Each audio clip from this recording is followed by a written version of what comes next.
Yes, ni kwa mara nyingine tena ambayo tumeweza kufika maeneo ya Marerani baada ya kutoka Majengo na kuja hapa Marerani katika ziara ya kuendelea kunadi sera kwa mgombea wa chama cha CUF. Namzungumzia Mswani. Ameweza kufika hapa maeneo ya Marerani, lakini pia wananchi wameweza kujitokeza kwa wingi sana, jambo ambalo limenifanya niweze kumtafuta mmoja ya watu ili aweze kuniambia mawili machache kwa kile ambacho leo hii Mheshimiwa Simba Ulanga Mswani ameweza kuzungumza. Awali ya yote kaka, mambo hivi? Poa. Habari kabisa. Safi za majukumu. Namshukuru Mungu. Uko poa? Labda kwa mtu ambaye sasa hivi anakutazama angependa kujua kwa majina unaitwa nani? Mimi kwa jina naitwa Ahmad Alfani Mpili aka Mapunda. Ndio, leo tumeona hamasa imekuwa kubwa sana. Wananchi wamejitokeza kwa wingi sana. Ni kitu gani ambacho kimewafanya wewe na mwemuko mkubwa namna hii? Wananchi wamekuwa na mwemuko mkubwa kwa sababu kwanza Mheshimiwa Mswani aliwahi kuwa diwani zaidi ya miaka 10. Kidogo amefanya mambo makubwa. Kuna maendeleo tunaona, kuna barabara baadhi zipo nzuri, vituo vya afya ilikuwa wananchi wakienda wanaheshimiwa, lakini sasa hivi hata vituo vya afya yani ukienda yani unanyanyasika, yani hawakujali, watu wako busy na simu zao. Kwa hiyo watu wamehamasika kutokana na Mheshimiwa Mswani hapa alipokuja, yani watu wakawa na mvuto mkubwa kwenda kumsikiliza sera zake na kumuunga mkono.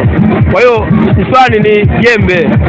Moja ya vitu ambavyo pia nimeweza kuvisikia lakini pia tumeweza kuvishuhudia wote ni kuona kwamba katika eneo hili la kitongoji cha Marerani kumekuwa na mambo mengi sana, mengine yameshindwa kushughulikiwa na uongozi. Imani yako kwa Mheshimiwa Mswani ni kubwa kiasi gani katika utatuzi wa haya matatizo ambayo yameelezwa hapa na wananchi? Yani Mheshimiwa Mswani anaweza.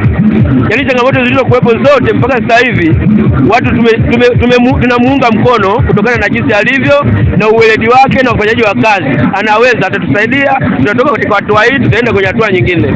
La mwisho labda la kumalizia, nini ungependa ama ungetaka na unatamani pia wale ambao sasa hivi wanakuangalia uwaambie, lakini pia wananchi wa kitongoji hiki cha Marerani unawaambiaje kuhusiana na ujio huu wa mheshimiwa hapa kufika na kunadi sera zake?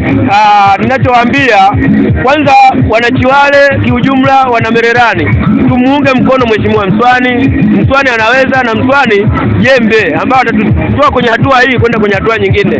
Mswani anaweza. Bwana, mimi nakushukuru. Asante sana. Asante. Tulikuwa maeneo ya Marerani ambayo kwa siku hii ya leo ndo tumekuja kumalizia hapa kampeni.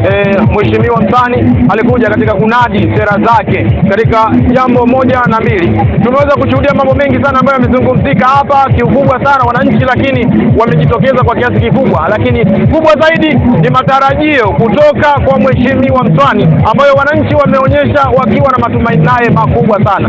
Langu jina ni Ali Hassan. Kumbuka Chiwale TV ndio ambayo tulikuwa tunakuletea habari hizi mwanzo mpaka mwisho. Nikutakie